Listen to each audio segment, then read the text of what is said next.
स्वागत है आप सभी का मेरे YouTube channel Ravinder Singh helping hands पर। आज हम इंडियन पॉलिटी डिस्कस करने जा रहे हैं। जहां हमने लास्ट जो है छोड़ा था उससे आगे की बात हम डिस्कस करेंगे दोस्तों।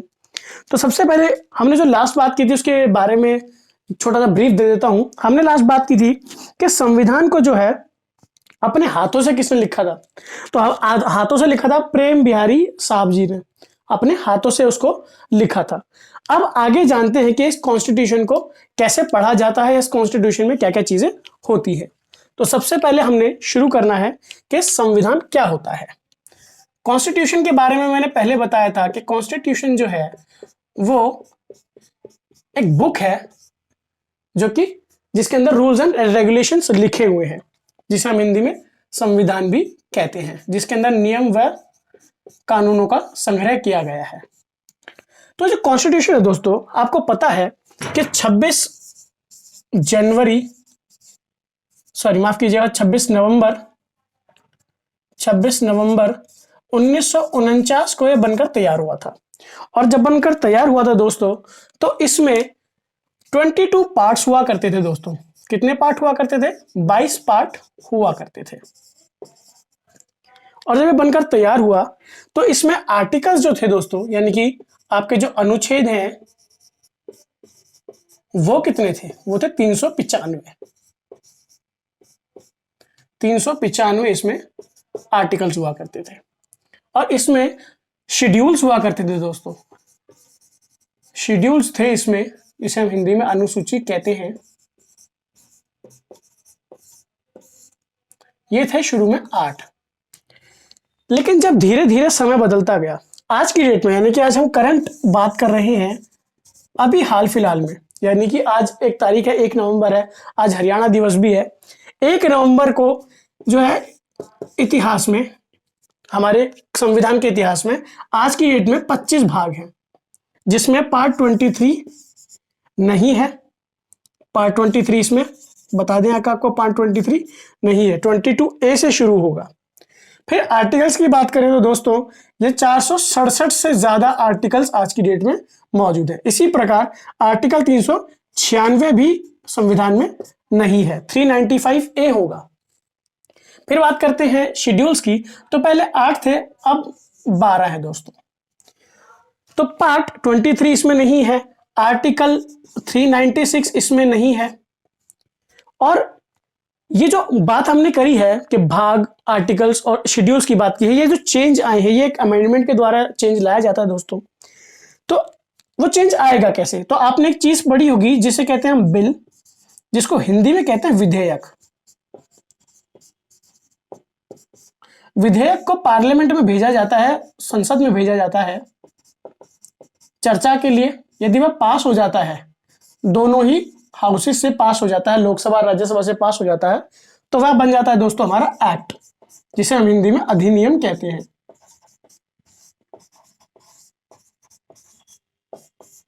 तो यहां पर एक बात समझने वाली है दोस्तों, कि जो जितने भी एक्ट हैं वो कभी ना कभी बिल रहे होंगे, यानी कि ऑल बिल, ऑल जो आपके एक्ट्स हैं, ऑल एक्ट्स आर बिल्स, यानी कि आपके सभी एक्ट जो है वो कभी ना कभी बिल रहे होंगे। लेकिन सभी bill, all bill are not act, यानी कि ऐसा जरूरी नहीं है कि सभी बिल जो हैं वो एक्ट बनेंगे, लेकिन कभी ना कभी जो भी आज आपका एक्ट है वो कभी ना कभी एक बिल जरूर रहा होगा। तो यहां से दोस्तों जो सीखने वाली बात है, या जो क्वेश्चन में पूछा जाता है कि पहले कितने भाग थे? पहले 22 थे, अब कितने हैं? 25 हैं। पहले कितने आर्टिकल थे, अब कितने आर्टिकल हैं? पहले कितनी शेड्यूल्स थे, अब कितनी शेड्यूल्स है? और यही पूछा जा सकता है कि पार्ट 23, जैसे मैंने बताया कि कौन सा पार्ट इसमें नहीं है। 23 की जगह क्या है दोस्तों? 22A है। इसी प्रकार आर्टिकल 396 नहीं है, 396 की जगह है आर्टिकल 395A। तो यहां से ये जानकारी जो है हमको प्राप्त होती है दोस्तों। आगे बढ़ते हैं।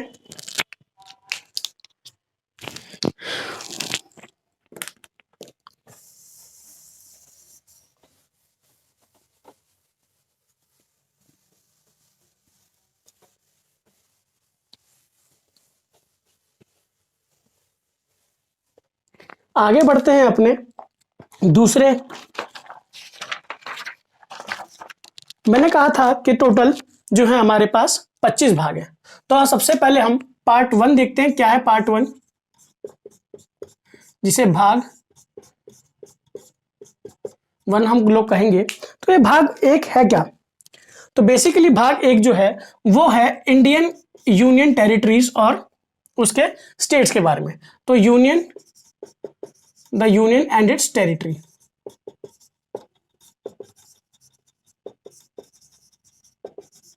जिसके बारे में आर्टिकल, संविधान में आर्टिकल 1 से 4 के बीच में विवरण दिए रखा है।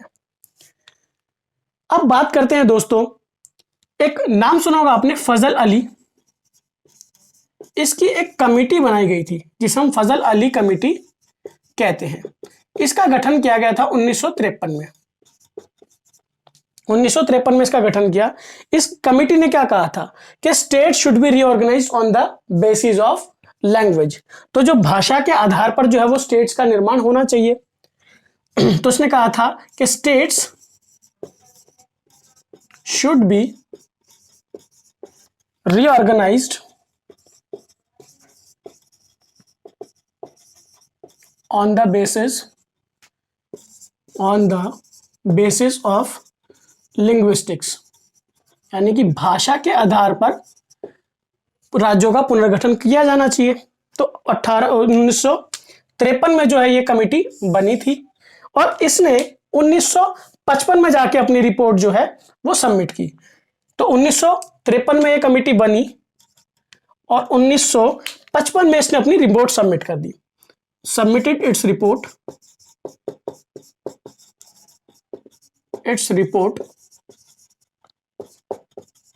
in 1955। उस रिपोर्ट में क्या कहा गया था?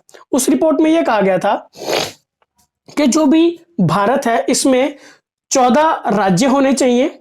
मतलब पहले शुरुआत में कहा था कि 16 राज्य होने चाहिए और 6 यूनियन टेरिटरी, 3 यूनियन टेरिटरी होनी चाहिए, माफ कीजिएगा। तो इसने कहा था कि 16 स्टेट्स होने चाहिए देश में और 3 यूनियन टेरिटरीज होनी चाहिए। यह कहा था इसकी रिपोर्ट में। 1956 आते आते एक 7वां संवैधानिक संशोधन किया गया, यानी कि 7th कॉन्स्टिट्यूशनल अमेंडमेंट एक्ट यह किया गया। इसको दोस्तों स्टेट रीऑर्गेनाइजेशन कमीशन भी कहा जाता है। स्टेट रीऑर्गेनाइजेशन कमीशन भी से कहा जाता है, जिसका गठन या जिसको इस अमेंडमेंट को किया गया था दोस्तों 1956 में। 1956 में इसे जो है अमेंडमेंट किया गया था। इस अमेंडमेंट के तहत 14 स्टेट्स और 6 यूनियन टेरिटरी जो है हमको मिली थी। अब ये कौन कौन सी यूनियन टेरिटरीज थी इस बारे में आगे डिस्कस करते हैं।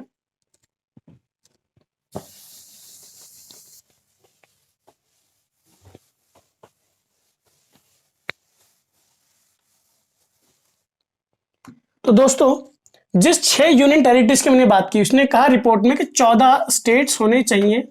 अपनी रिपोर्ट सबमिट होने के बाद उसने कहा था कि 16 राज्य और 3 यूनियन टेरिटरीज होनी चाहिए थी। लेकिन जब 7th कॉन्स्टिट्यूशनल अमेंडमेंट लाया गया, संशोधन लाया गया, तो उसमें 14 स्टेट्स और 6 यूनियन टेरिटरीज का जो है निर्माण किया गया, क्रिएशन किया गया। तो ये 6 यूनियन टेरिटरीज थी कौन कौन सी? तो पहली, देश की राजधानी हमारी प्यारी दिल्ली। दूसरे हमारे अंडमान एंड निकोबार आइलैंड्स।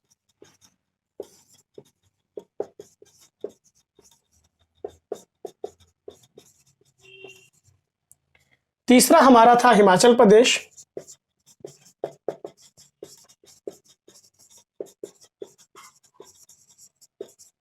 चौथा था दोस्तों हमारा त्रिपुरा।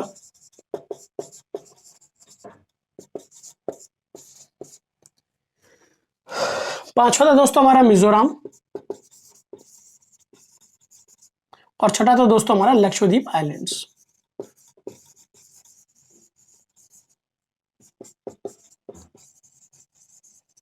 छह यूनियन टेरिटरीज जो हैं ये बनाई गई थी दोस्तों उस कॉन्स्टिट्यूशनल अमेंडमेंट एक्ट के तहत जो थे 6 यूटी ये लोग बनाए गए थे। और ये मैं पहले ही बता चुका हूं कि जो 7th CAA है, यानी कि कॉन्स्टिट्यूशनल अमेंडमेंट एक्ट है, इसे स्टेट रीऑर्गेनाइजेशन कमीशन भी कहा जाता है दोस्तों। तो 14 स्टेट्स हमने देखा। अब बात करेंगे कि 15वीं स्टेट्स, 16th स्टेट्स कौन सी थी दोस्तों। आगे बढ़ते हैं। तो जितनी भी स्टेट्स बनी थी दोस्तों, वो सभी की सभी जो हैं भाषा के आधार पर बनी गई थी। तो आपको पता ही होगा कि जो सबसे पहला राज्य जो था भाषा के आधार पर दोस्तों, मतलब on the basis of language, सबसे पहला जो राज्य था, तो on the basis of language, देश में सबसे पहला राज्य जो था भाषा के आधार पर, वो था दोस्तों आंध्र प्रदेश, जो कि साल 1953 में बनाया गया था। अब आंध्र प्रदेश का जो नाम आ ही गया है 1953 में, इसके लिए एक बहुत ही बड़े जाने माने आंदोलनकारी का नाम इसमें आता है, जिनका नाम था श्री राम पोटमलु।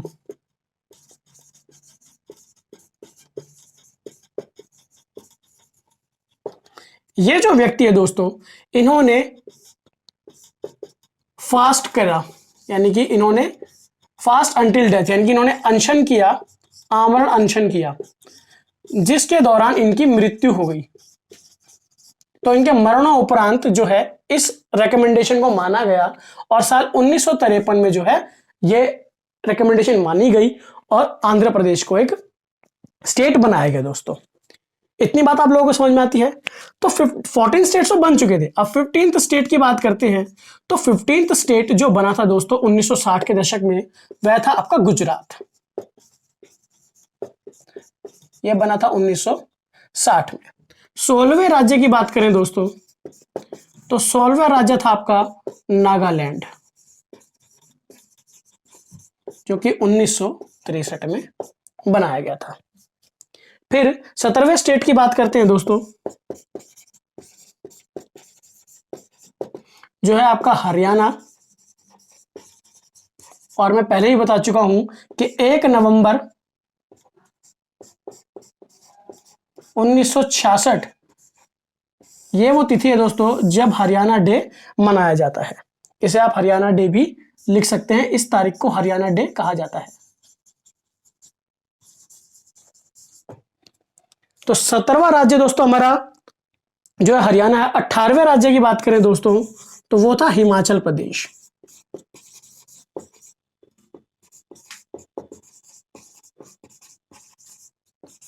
हिमाचल प्रदेश राज्य कब बना है, तो वह बना है दोस्तों 1971 में।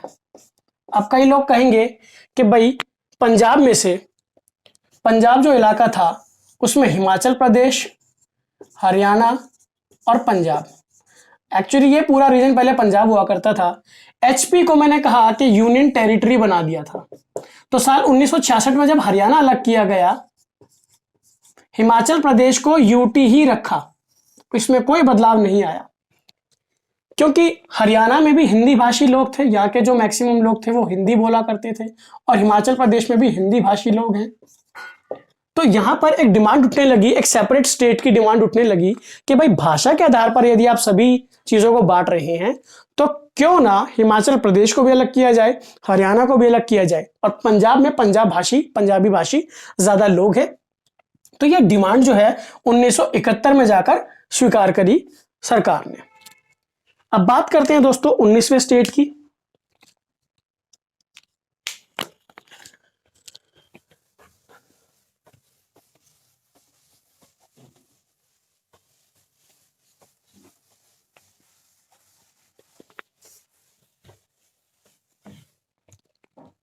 तो 19वें राज्य की बात करते हैं, जो कि आपका त्रिपुरा है।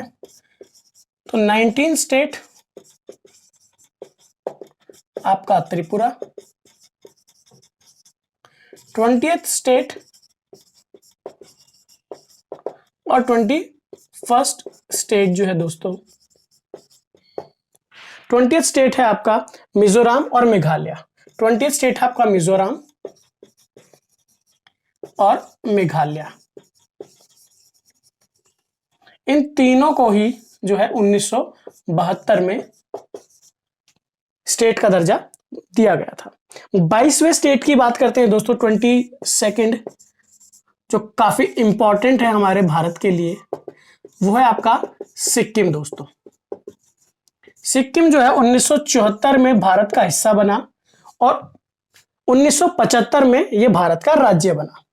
यानी कि आपका जो 35th कॉन्स्टिट्यूशनल अमेंडमेंट एक्ट है दोस्तों 1974, ये जो था भारत का हिस्सा बना था। इस दिन, इस समय भारत का हिस्सा बना था। इस संशोधन से भारत का हिस्सा बना। और 36th कॉन्स्टिट्यूशनल अमेंडमेंट एक्ट जो था दोस्तों इसी साल, माफ कीजिएगा, अगले मतलब जो अमेंडमेंट होता है वो इस साल होता है, नेक्स्ट जो ईयर होता है उसमें इसको भारत का राज्य होने का दर्जा प्राप्त हुआ। भारत का राज्य बना, भारत का राज्य बना। तो 22वें स्टेट की बात करें दोस्तों। 23वें स्टेट की बात करते हैं, 23rd स्टेट की बात करते हैं, जो हमारे भारत देश का सबसे छोटा राज्य है, गोवा। अब गोवा जो है, गोवा के बारे में काफी चीज फेमस है और अभी आगे बताएंगे दोस्तों क्या क्या चीजें हमने ऐसे जाननी है गोवा के बारे में। तो 1987 में जो है गोवा को एक स्टेट, एक राज्य होने का दर्जा प्राप्त हुआ। 24वें स्टेट की बात करते हैं दोस्तों। 24th स्टेट जो था दोस्तों वो था आपका अरुणाचल प्रदेश।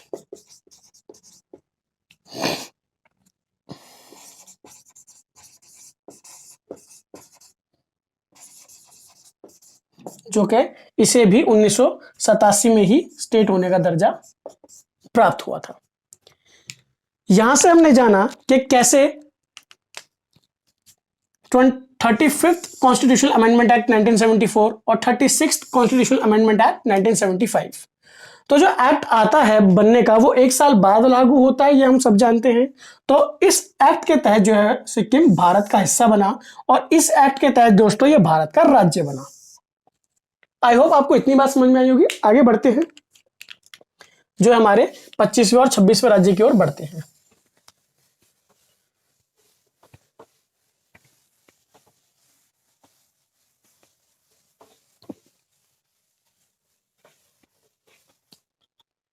तो हमारे 25th स्टेट की आगे बढ़ते हैं और 25th स्टेट जो है हमारा दोस्तों वो है हमारा मणिपुर।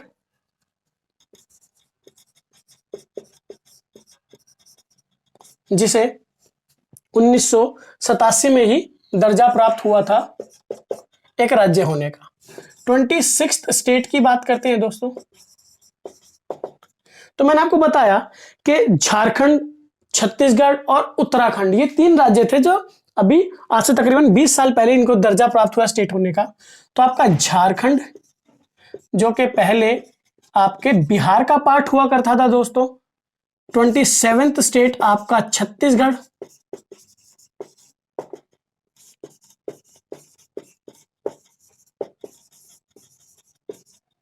और 28th स्टेट आपका उत्तराखंड।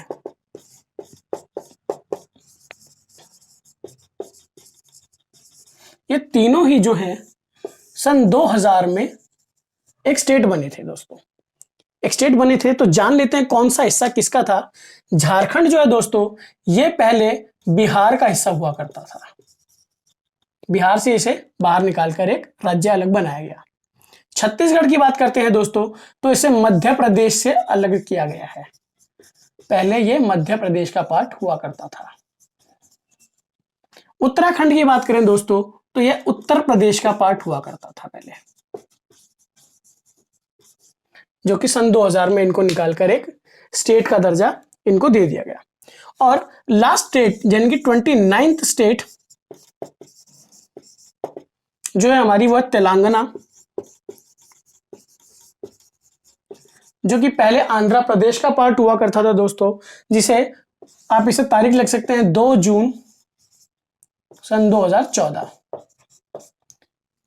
तेलंगाना जो है 2 जून 2014 को आंध्र प्रदेश से निकलकर एक स्टेट बन चुका था।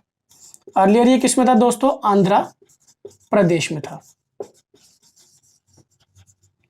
अभी आप कह रहे होगे कि सर 29th स्टेट है, बिल्कुल है। अभी करंट में हमारे पास 28 स्टेट हैं दोस्तों और 8 यूनियन टेरिटरी है। ये जो डाटा है करंट डाटा है बिल्कुल आज 1 नवंबर 2020 का ये डाटा है कि हमारे पास भारत में 28 राज्य हैं और 8 यूनियन टेरिटरी है। ये थी दोस्तों स्टेट्स की बात, कहां कब कैसे और क्यों हुआ इस बारे में हमने बात की। अब एक कुछ छोटी सी जानकारी मैं आपको यहां पर देना चाहूंगा जो कि बहुत ही ज्यादा इंपॉर्टेंस रखती है एग्जाम पर्सपेक्टिव से।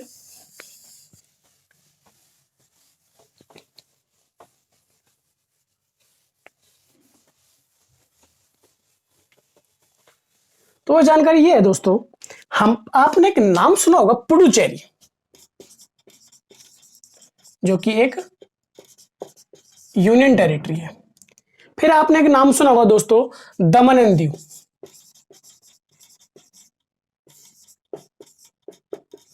दमन एंड दीव। फिर आपने एक नाम सुना होगा दोस्तों Dadar and Nagar Haveli, Dadra and Nagar Haveli.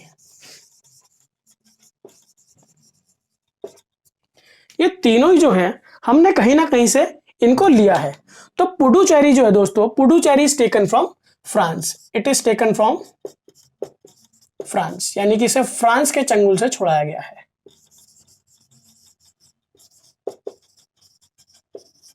France से इसे छुड़ाया गया है। और जो हमारे दमन and Diu and Dadar and Nagar Haveli है, इन दोनों को ही जो है वो पोर्टुगल से छुड़ाया गया है, यानी कि पुर्तगालियों से छुड़वाया गया है। और एक हमारा फेवरेट स्टेट जिसके बारे में मैंने कहा था कि गोवा, इसे भी भैया पोर्टुगल लोगों से ही छुड़वाया गया है। यही जानकारी मैं आपको पहले देने वाला था। तो ये हमने पुर्तगाल से लिए हैं, ये हमने फ्रांस से लिया है। दमन एंड दीव और दादर नागर हवेली और गोवा, ये तीनों ही हमने पुर्तगाल या पोर्टुगल से लिया है दोस्तों। आगे बढ़ते हैं इस बारे में और आगे चर्चा करते हैं हमारे, ये बहुत इंपॉर्टेंट है दोस्तों, इसको आप नोट बनाकर भी लिख सकते हैं, ये काफी बार एग्जाम में पूछा जा चुका है। आगे बढ़ते हैं दोस्तों और चर्चा करते हैं हमारे आर्टिकल्स के बारे में।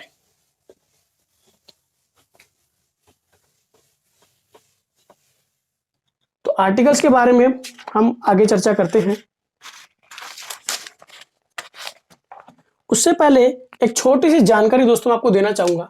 अभी मैंने पुडुचेरी का नाम लिया था, अभी मैंने पुडुचेरी का नाम लिया था, जिसमें मैंने कहा कि हमने इसे फ्रांस से लिया है। अब पुडुचेरी जो है दोस्तों वो 3 राज्यों में फैला हुआ है, ऐसा नहीं है कि एक ही जगह बसा हुआ, 3 अलग अलग राज्यों में यह बसा हुआ है। तो Puducherry is spread in 3 states.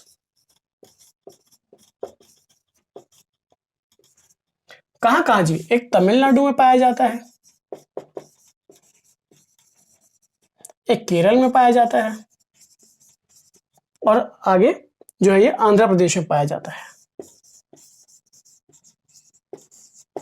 अब ऐसा नहीं है कि हर जगह इसका नाम पुडुचेरी है, ऐसा बिल्कुल भी नहीं है। अब तमिलनाडु में ये जो पुडुचेरी है ये किस नाम से जाना जाता है? ये जाना जाता है दोस्तों कराईकाल।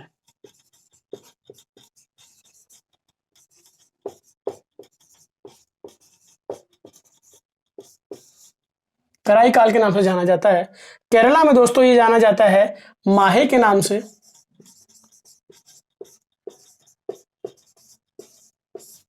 आंध्र प्रदेश में दोस्तों इसे यनम के नाम से जाना जाता है।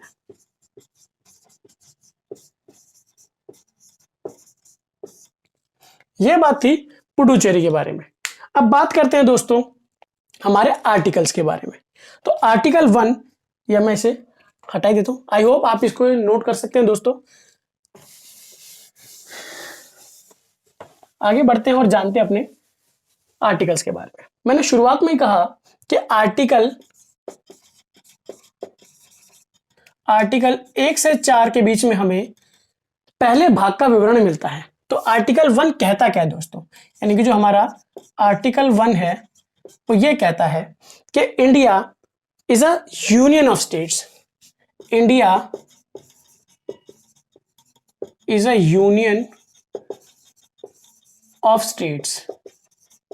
भारत जो है भारत राज्यों का संघ है।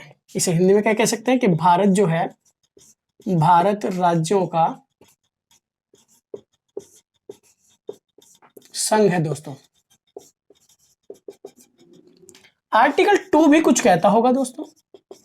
तो आर्टिकल 2 कहता है हम लोगों को कि भाई जितनी भी स्टेट्स जो भारत में आना चाहती हैं उनका मोस्ट वेलकम है। तो आर्टिकल 2 में है एंट्री ऑफ न्यू स्टेट्स, यानी कि नए राज्यों का प्रवेश। अब ये जो प्रवेश है इसके बारे में पहले भी बता चुका हूं। नए राज्यों का प्रवेश जो है इसके बारे में बात कर लेते हैं, क्योंकि मैं पहले भी इसके बारे में एक बारी बात कर चुका हूं। भारत में आने के लिए सब लोगों का वेलकम है। कोई भी स्टेट भारत का हिस्सा बन सकता है, लेकिन भारत को छोड़ नहीं सकता बगैर भारत की मर्जी के।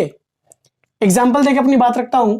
ये नेपाल है दोस्तों। अगर ये नेपाल आजकल को भारत का हिस्सा बनना चाहता है, मोस्ट वेलकम है, आ जाए जी, लड्डू खाए, कोई दिक्कत नहीं। लेकिन फिर आजाद भारत की ही मर्जी से होगा, बिना मर्जी के नहीं होगा, या बिना भारत की मर्जी के बाहर नहीं जाएगा। आर्टिकल 3 की बात करते हैं दोस्तों। अब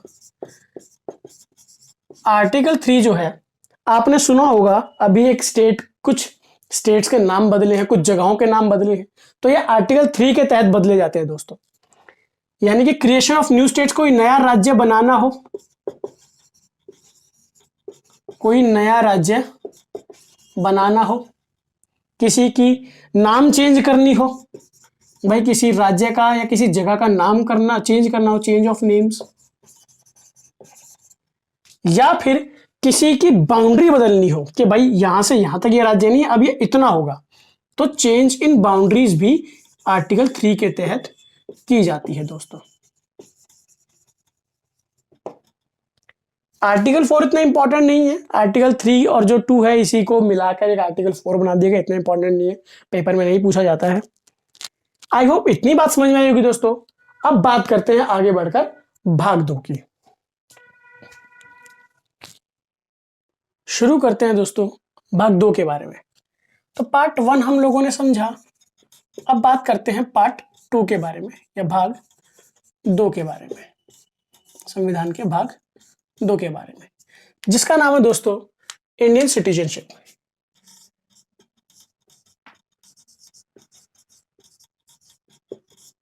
सिटीजनशिप या नागरिकता, इसके बारे में जो है ज्यादा क्वेश्चन नहीं पूछा जाता है, बट इसमें जो है आर्टिकल 5 से 11 में ये कहा गया है कि संविधान जो है आपको नागरिकता के लिए 5 से 6 आर्टिकल के बारे में बताएगा। कुछ 6 आर्टिकल्स हैं जिनमें इसके बारे में कुछ लिखा हुआ है। अब वो क्या है देखते हैं दोस्तों। सबसे पहली बात तो हमारे इंडिया में जो है वो है दोस्तों सिंगल सिटीजनशिप। सिंगल सिटीजनशिप, अब ये सिंगल सिटीजनशिप क्या होता है, जिसे हिंदी में एकल नागरिकता कहते हैं। आप पूरे भारत में, पूरे विश्व में कहीं भी चले जाएं, आपको एक भारतीय कहकर ही पुकारा जाएगा। कोई नहीं कहेगा कि आप हरियाणा से हैं, कोई नहीं कहेगा आप अंडमान से हैं, कोई नहीं कहेगा, लेकिन आपको यह कहा जाएगा कि आप एक इंडियन हो। यानी कि ये सिंगल सिटीजनशिप की हमारे कंसेप्ट है। ये लिया कहां से गया है? ये लिया गया दोस्तों इंग्लैंड से, टेकन फ्रॉम इंग्लैंड से ये लिया गया है दोस्तों। अब जो हमारे पिता कहे जाते हैं, डॉक्टर भीमराव अंबेडकर, संविधान के जो पिता कहे जाते हैं, उन्होंने एक बात कही थी। Doctor B.R. अंबेडकर साहब ने एक बात कही थी कि ये जो पार्ट है ना, भाग 2, ये सबसे मुश्किल भाग है हमारे संविधान का। तो डॉक्टर B.R. अंबेडकर साहब ने ये बात कही थी, said that it is the toughest part, ये सबसे मुश्किल भाग है। अब ये मुश्किल भाग क्यों है, इस बारे में भी चर्चा कर ही लेते हैं दोस्तों। 5 ऐसे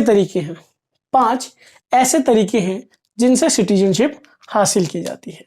तो आर्टिकल 5 से 11 मैंने कहा है, और मैंने कहा है कि there are 5 ways to get Indian citizenship. 5 ही ऐसे तरीके हैं जिससे भारत की नागरिकता पाई जा सकती है। वो तरीके क्या हैं, डिस्कस करते हैं दोस्तों।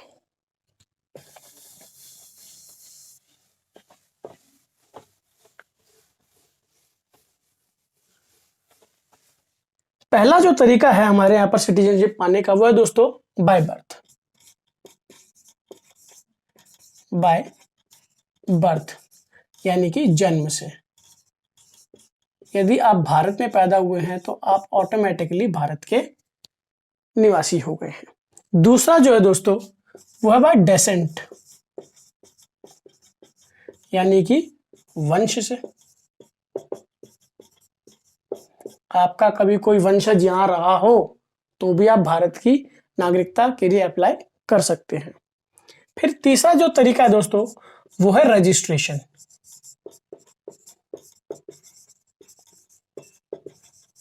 पंजीकरण से आपको पंजीकरण करना होगा, और वो कैसे करना होगा अभी बता देते हैं। अभी रिसेंटली कुछ ही टाइम हुआ है जिसमें दिल्ली के दंगे भी शामिल है दोस्तों। सीएए को लेकर काफी भ्रांति फैलाई गई है कि ये पता नहीं क्या कानून है, काला कानून है, पता नहीं क्या है। मुझे इतना समझ में आता है कि यह कानून नागरिकता देने का, लेने का नहीं। इतनी बात स्पष्ट है दोस्तों कि सीएए जो है, सिटीजनशिप अमेंडमेंट एक्ट जो है, वो कानून है नागरिकता देने का, लेने का नहीं। आपको नागरिकता कैसे मिलेगी? आपको अपने आप को रजिस्टर करना होगा। और वो रजिस्टर कैसे होगा दोस्तों? आपको 7 साल भारत में बिताने पड़ेंगे। 7 साल भारत में बिताने पड़ेंगे, तब आप अप्लाई कर सकते हो। अब अपने आप को रजिस्टर कर सकते हो कि मैं यहाँ 7 साल बिता चुका हूं, अब मेरा रजिस्ट्रेशन आप स्वीकार करो और मुझे जो है यहां पर रहने का मौका दो। तो आपने एक सिंगर का नाम सुना होगा, अदनान सामी, वो इसी तरीके से भारत का जो है नागरिक बना है दोस्तों। चौथा जो तरीका है दोस्तों वो है आपका नेचुरलाइजेशन, या प्राकृतिक रूप से। नेचुरलाइजेशन तो प्राकृतिक रूप से।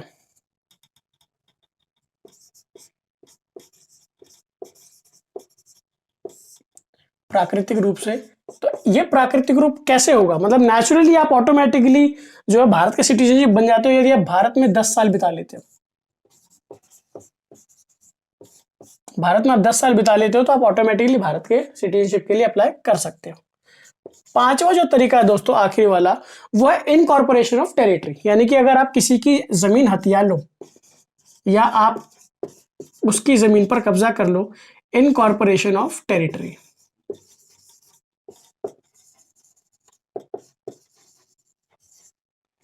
एग्जाम्पल से अपनी बात रखता हूं, इसे क्षेत्र समविष्टि भी कहते हैं दोस्तों।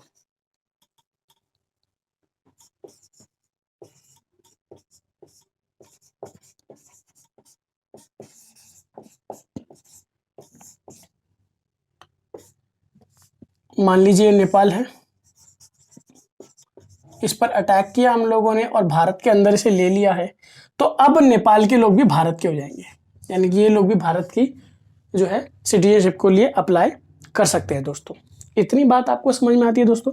आगे बढ़ते हैं और जानते हैं कि कैसे इंडियन जो सिटीजनशिप है इसमें कैसे कैसे अमेंडमेंट हुए हैं। पाने के तो 5 तरीके हैं, खोने के भैया 3 तरीके हैं। तो बात कर लेते हैं कि इंडियन सिटीजन एक्ट जो है वो कब बना था और इसमें क्या क्या चेंजेस अभी तक हुए हैं।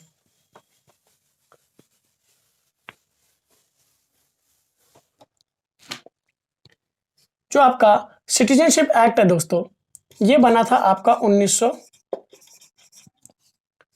क्या बोलते हैं 55 में। इंडियन सिटीजनशिप एक्ट जो है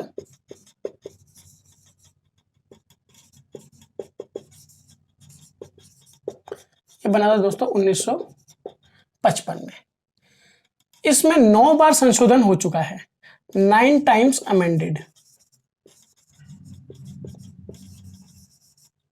और ये कब कब हुआ है? साल 2015 में भी इसमें अमेंडमेंट किया गया था, वो 8वां था। फिर 9वां अमेंडमेंट किया गया है दोस्तों 2019 में, जिसे आप सीएए के नाम से जानते हो। पहले उसे सीएबी के नाम से जो है प्रसारित किया गया था, अब वह एक एक्ट बन चुका है, पहले वह बिल था। अब मैंने बताया कि कोई भी बिल जो है वो पास हो जाता है तो एक्ट बन जाता है, और कोई एक्ट कभी ना कभी बिल जरूर रहा होगा। तो इसी प्रकार जो आपका CAB था वो अब एक कानून बन चुका है। तो मैंने कहा दोस्तों कि 5 तरीके से हम जो है किसी भी 5 जो तरीके हैं हम भारत में नागरिकता प्राप्त कर सकते हैं। लेकिन मैंने कहा कि 3 ऐसे तरीके हैं जिनसे हमारी नागरिकता छिन भी सकती है, जा भी सकती है। तो there are 3 ways to lose citizenship. और वो क्या क्या है? पहला है दोस्तों आपका रेनन्सिएशन।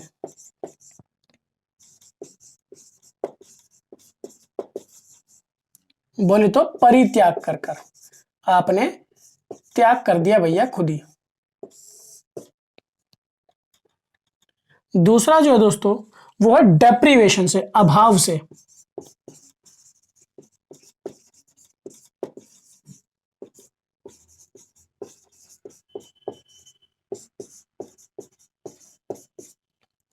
तीसरा जो है दोस्तों वो है आपका टर्मिनेशन, यानी कि आपको टर्मिनेट कर दिया गया है, बोले तो खत्म करके।